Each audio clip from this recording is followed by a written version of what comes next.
Hey, it's your girl Marilyn Shaw, and you're listening to the Live and Share podcast, where I host honest conversations with resilient and successful individuals about how they're navigating their life while remaining committed to their faith. Let's get into today's conversation.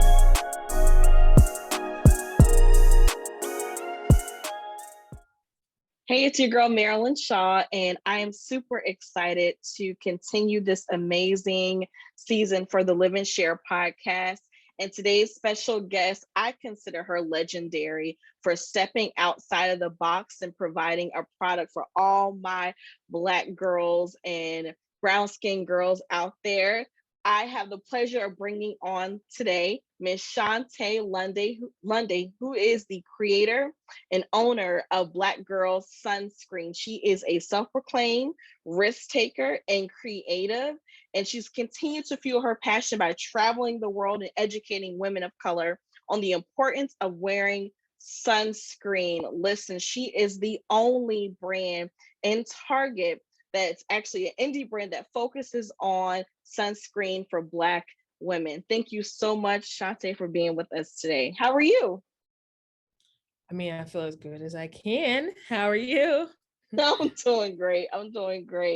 I know that we connected at the beginning, I think it was 2018. And at that time, things were really buzzing, a lot of internet conversation around Black Girl Sunscreen. And since that time, you have literally blown up. You are in Target, you're in Ulta. And what has this journey been like for you, being such a revolutionary brand owner in the sunscreen space, which has been unheard of, especially for Black women? Thinking about 2018 to where we are today has been because of all of our hard work and the support of the community. It's kind of unbelievable because when we launched the brand in 2016, I never wrote a business plan. I didn't think like, okay, here's the strategy. It was more of, are there women that look like me willing to purchase something that goes into their skin that doesn't make them look like a ghost? So it was a super simple concept in my mind. It was never like, okay, we're going to dominate a category, actually create a new category and be this impactful voice for brown and Black women in sun safety. So it's been a roller coaster, some really good days and some days that you're like, yeah, we'll leave that as yesterday. But more importantly, it has given me a purpose. And I feel like I truly understand like why I was put on this planet. Yeah, your purpose is definitely hitting the homes of so many women who are now even thinking beyond the box, like, I really should be wearing sunscreen, not Black doesn't crack. You definitely demyth that concept of it. What do you feel like as this entrepreneur, business owner? How does that feel to you to know that what started out as a small dream is now in the homes of so many other women? I'm flattered. The team is always kind of not shocked but amazed and just really thankful and grateful. It's really cool if you're at your homegirl's house and you see Black Girl Sunscreen on her vanity or in her bathroom, or she's like, hey girl, wear some sunscreen, and she pulls out Black Girl Sunscreen. Those are moments that I cherish. And that's how you know that your voice, there's brand awareness that is actually penetrating, that it's actually growing. It's not just family and friends that are supporting you, but it's strangers that are like, hey, you know what? Black Girl Sunscreen came on the screen to provide an option for us. We don't tell anyone like, hey, we're superior, or hey, we're the best. It is, okay, we're focusing on brown and Black skin, melanated skin, deeper complexions, because we've been left out of the conversation for decades. We now serve it as an option that cares about how you feel wearing this cosmetic product.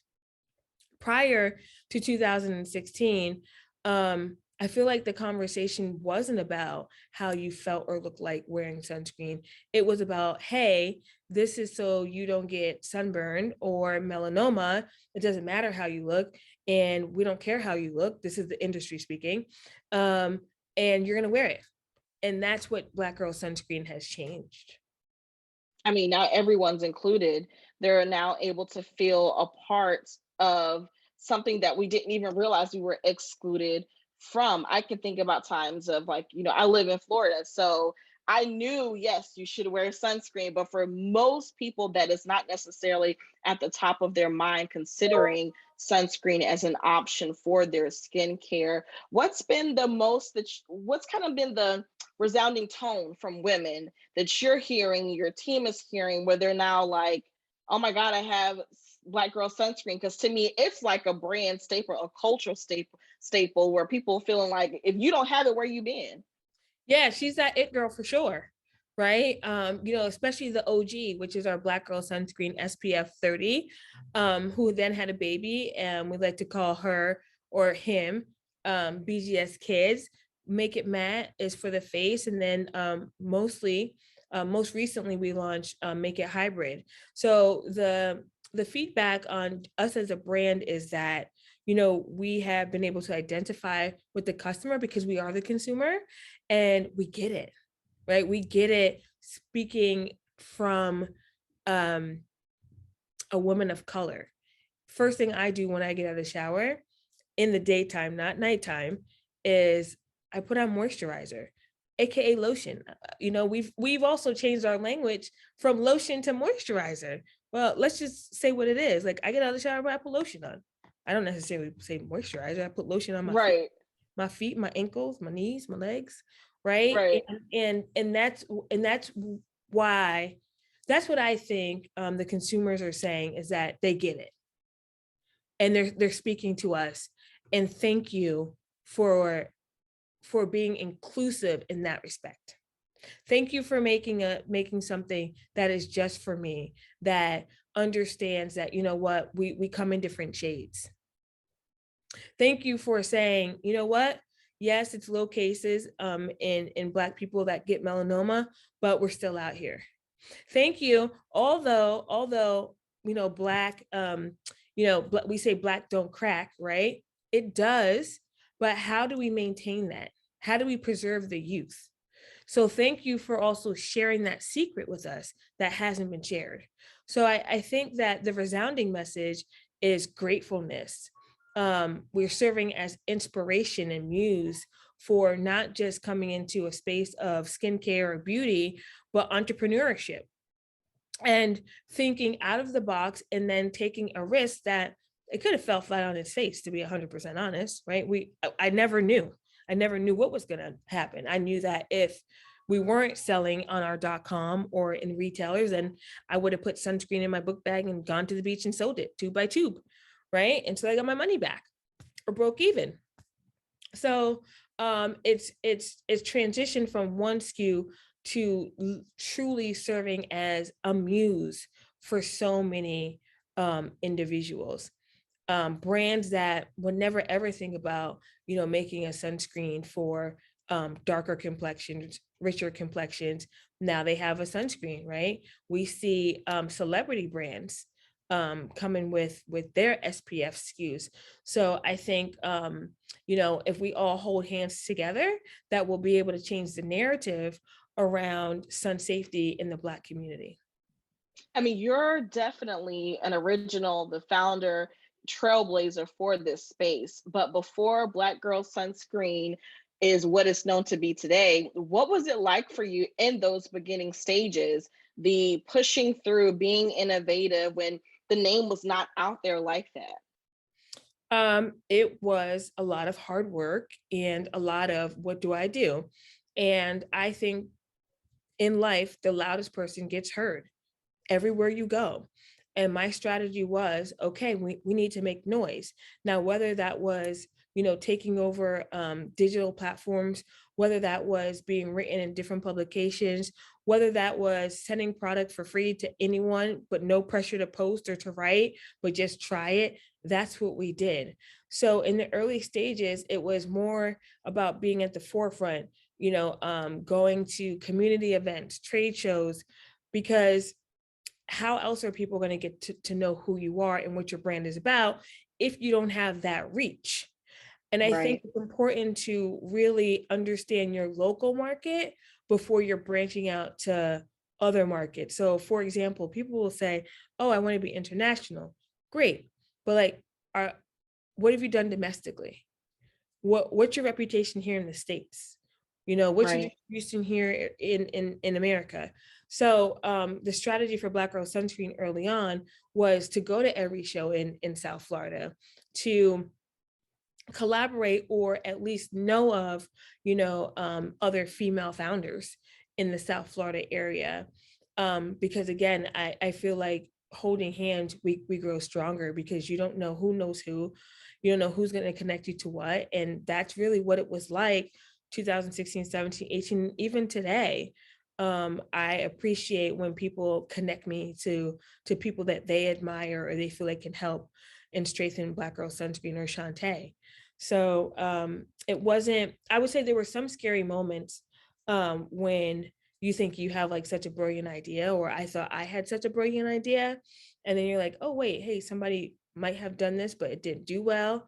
So, also too, coming in as a really like, I would say a smaller brand, indie brand, you don't always have the resources to go full throttle to expedite what you're doing. And I was afraid that people would come and say, you know what, I'm going to do that too and do it better. But now it's welcome, because we establish our reputation, we establish who we are, our ethos, our mission, and our vision, and a true consumer base that if a product comes on the market, we're like, great, like continue to educate, right? Because we know what we're doing. It's like growing up a little bit.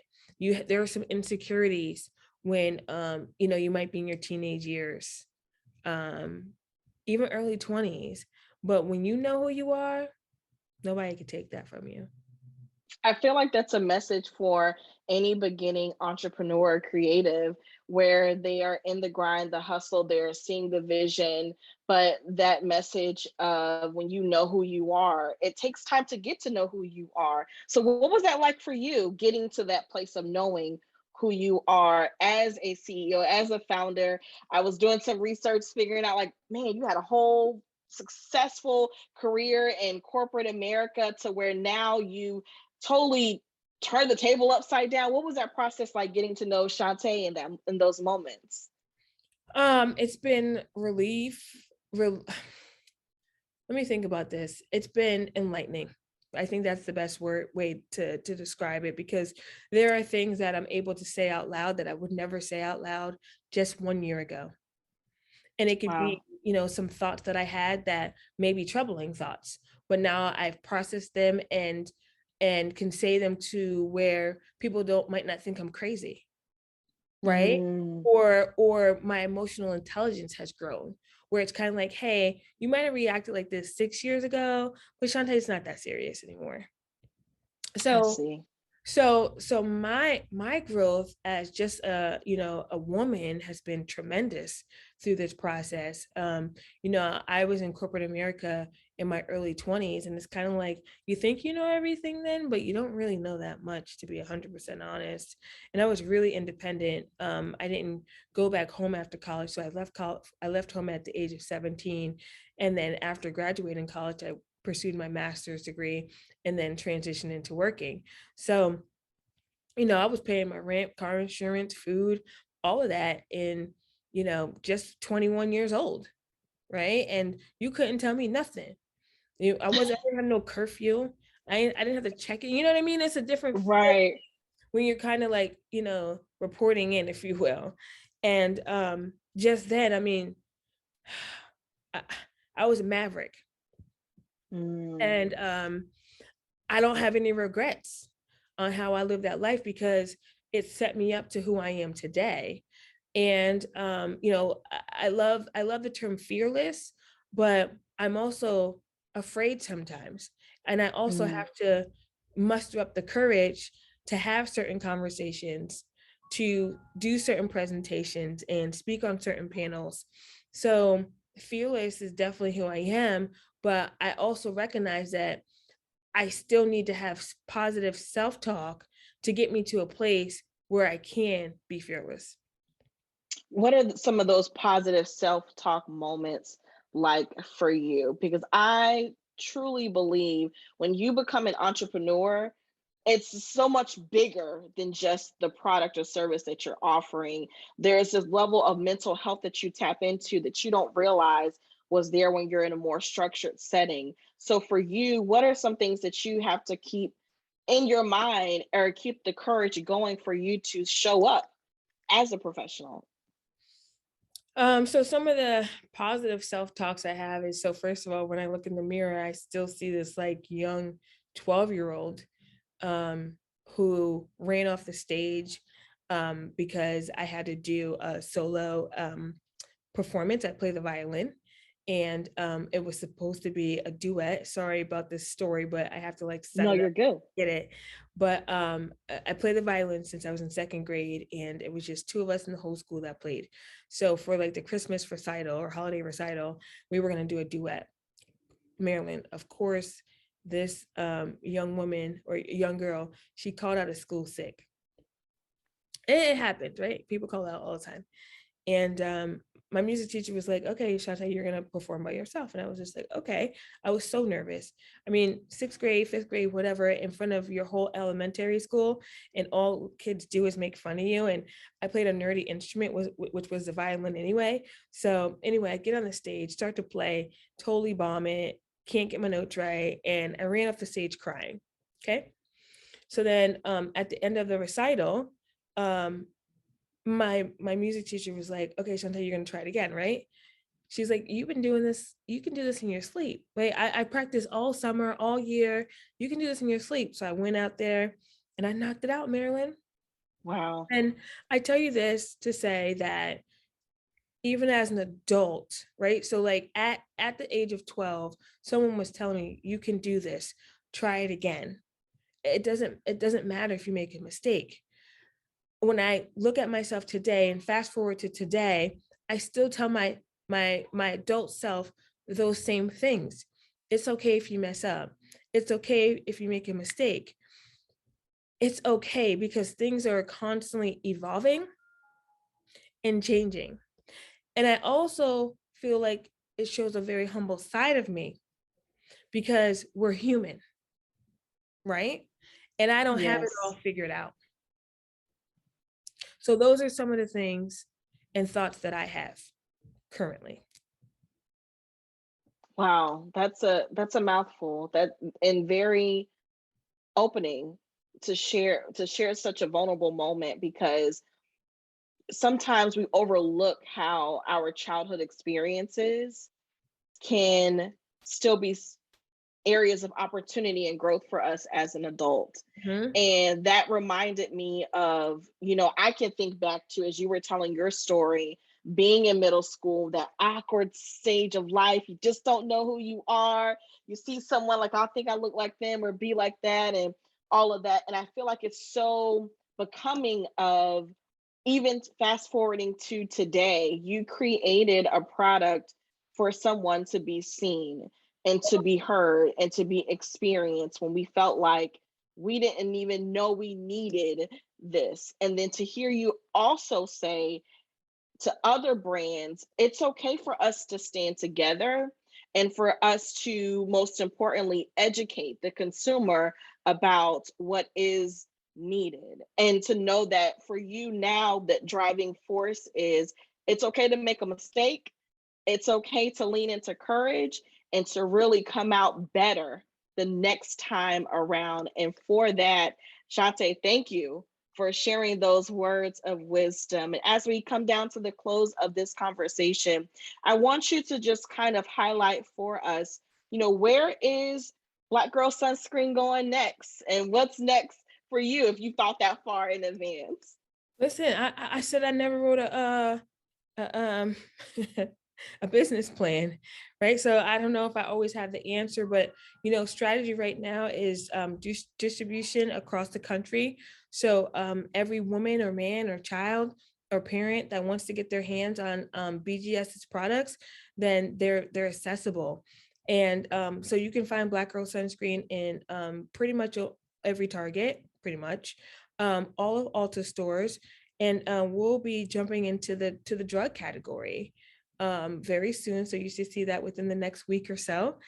Huge announcement for us because again, when you create a category, meaning there's always been sunscreen in every store, but we've said, hey, new customer, come into this store and purchase.